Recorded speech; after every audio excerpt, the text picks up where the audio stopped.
ఒంటరిగా ఉండలేకపోతున్నా అంటూ ప్రియాంక తిరుపతి నుంచి ప్రియాంక తన ప్రాణాలను అర్పించేసింది. ఇటు తిరుపతిలో ప్రాణాలు తీసుకున్న యువతి ప్రియాంక.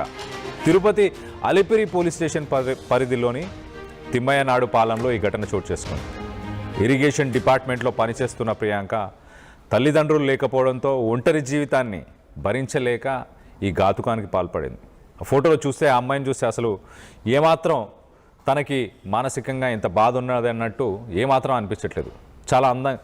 చాలా అందంగా అలాగే చాలా హ్యాపీగా నవ్వుతూ ఆ స్మైల్తో పాటు ఉన్న ఆ ప్రియాంక ఇటు ఒక గవర్నమెంట్ జాబ్ చేస్తుంది. ఇరిగేషన్ గవర్నమెంట్లో ఒక మంచి జాబ్ సంపాదించింది. అంతా బాగానే ఉంది లైఫ్లో. కానీ తన ఫ్యామిలీ తనతో లేదు, తన తల్లిదండ్రులు లేరు, తనకంటూ ఎవరు లేరు అన్న బాధతో మొత్తానికైతే తన ప్రాణాలు తీసుకున్నట్టు తెలుస్తుంది.